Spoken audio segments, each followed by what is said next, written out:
Thank you very much.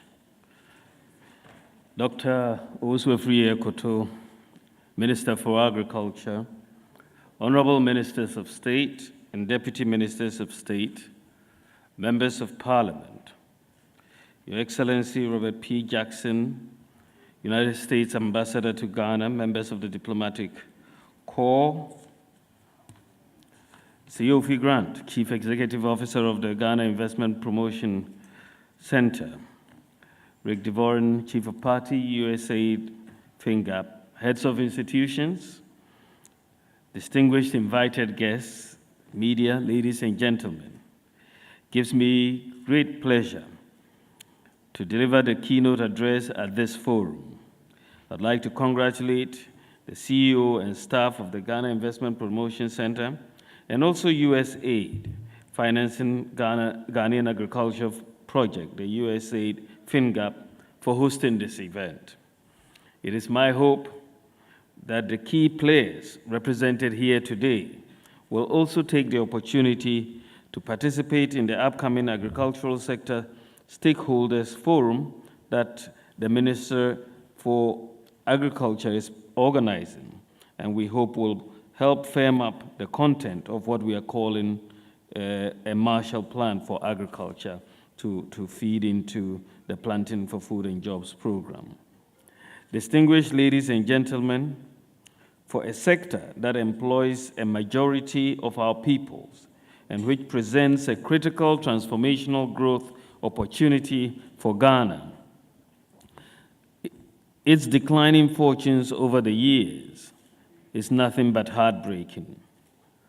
One of the reasons why agriculture and agribusiness potential is largely untapped is our inability over the years to optimally direct public policy and investments towards de-risking the sector to enable it to attract sustained private sector investments along its entire value chain.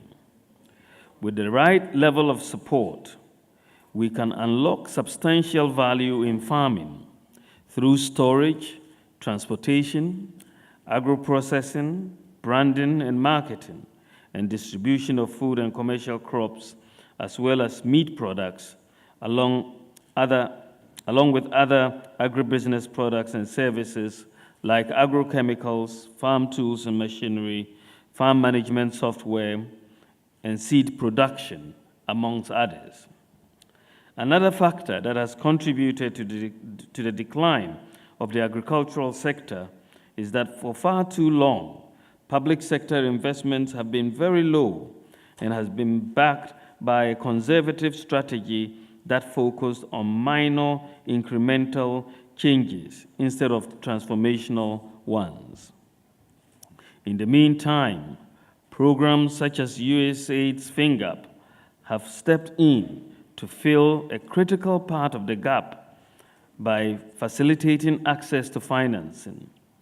Deploying a combination of technical assistance, incentives, and training, FinGAP has worked with financial institutions to facilitate the flow of investments into the agricultural sector to businesses of all sizes.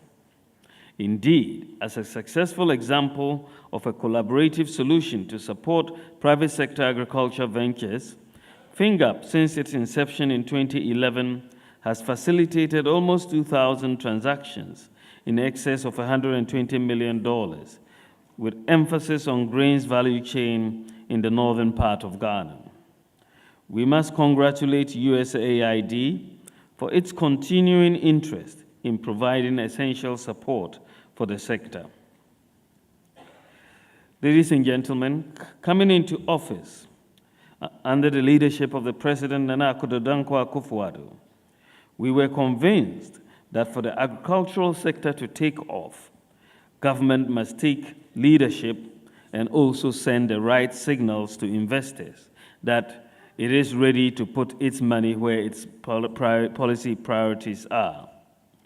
Planting for food and jobs, as the minister has just reiterated, was a necessary first step for our grand vision of modernizing agriculture and improving production efficiency by investing in the full agricultural and agribusiness value chain, including storage, transport, processing, packaging, and marketing, which will help improve incomes and create new businesses and job opportunities in the sector. In launching this initiative, the plan was to implement a program that will quickly address the primary challenges of the average farmer, as quality seeds and fertilizer, which, when addressed, would translate into its measurable impact in high yields and effectively higher incomes for the farmer. Initial indications, as the Minister for Agriculture has just mentioned, initial indications are that the Planting for Food and Jobs program is a success. Distinguished ladies and gentlemen, Planting for Food and Jobs testifies to our belief in taking bold decisions to transform the agricultural sector right from the onset of our government. However, we knew that to achieve the kind of transformation in agriculture that we want to see, we must up the ante.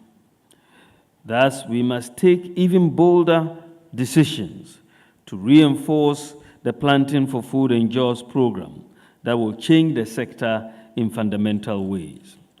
And this is what we are calling for this budget coming up and what the minister is planning. We want to see not just incremental steps, but major steps, what he calls the Marshall Plan for agriculture in Africa, and therefore in Ghana here. In the Growing Africa, Unlocking the Potential of Agribusiness report, the World Bank projected that Africa's farmers and agribusinesses could create a $1 trillion food market by 2030 if they can expand their access to capital, electric power, better technology, and irrigated land to grow high-value, nutritious foods. The question is what we as a country need to do to take advantage of these upside potential and to be part of the opportunities for lasting transformational structural change in the sector and in our economies. Our answer to this is anchored in the overarching development strategy of this government. At the heart of the economic transformation plan of the government of Nana Addo Dankwa Akufo-Addo, the president, is a strategy of inclusiveness.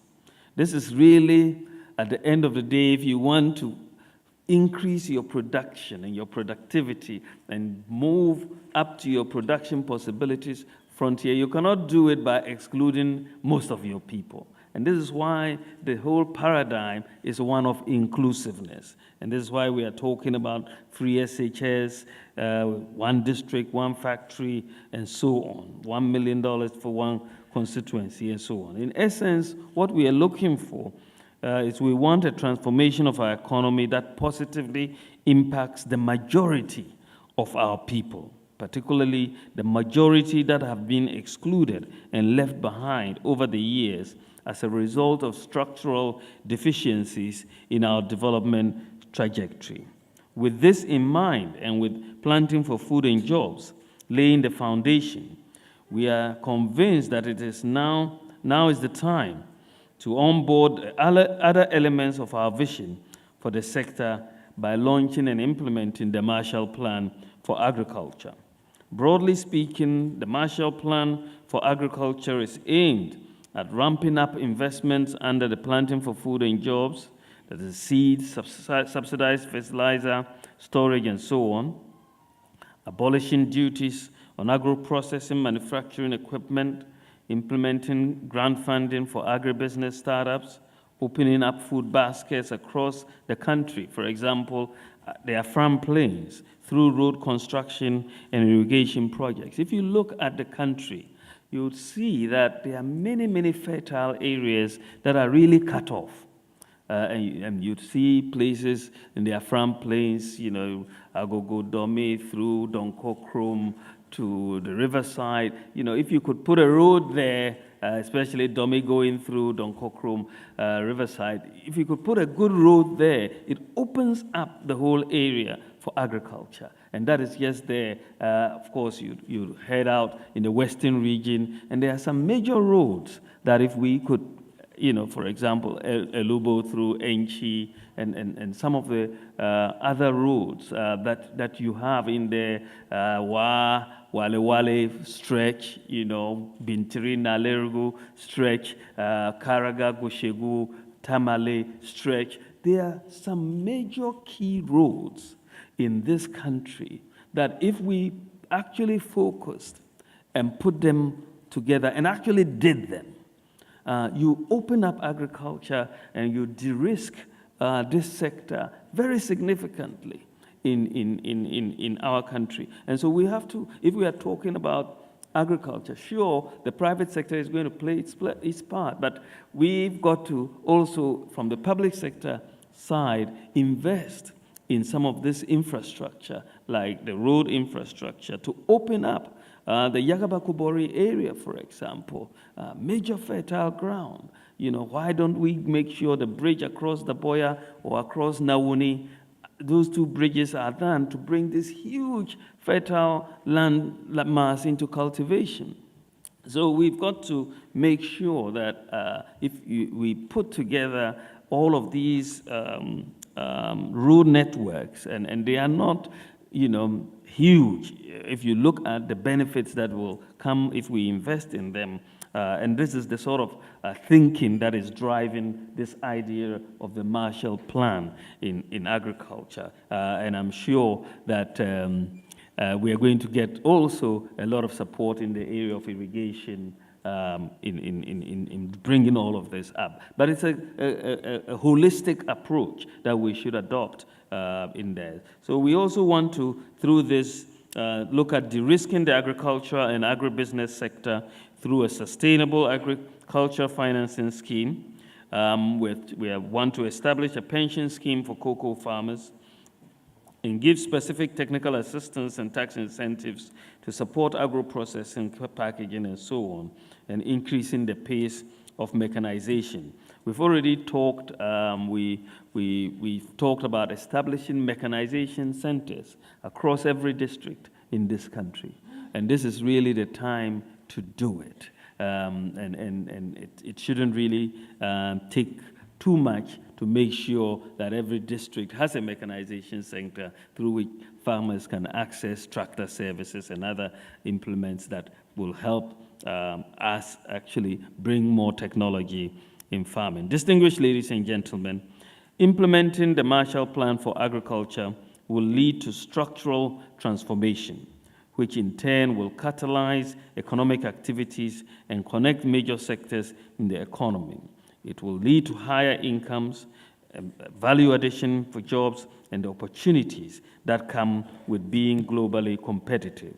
The Marshall Plan will also create the conditions necessary for attracting private capital, local and international, into large-scale commercial agriculture and agribusiness. And we need the ideas. There are a lot of good practitioners here. We believe in learning from the best and having the best ideas.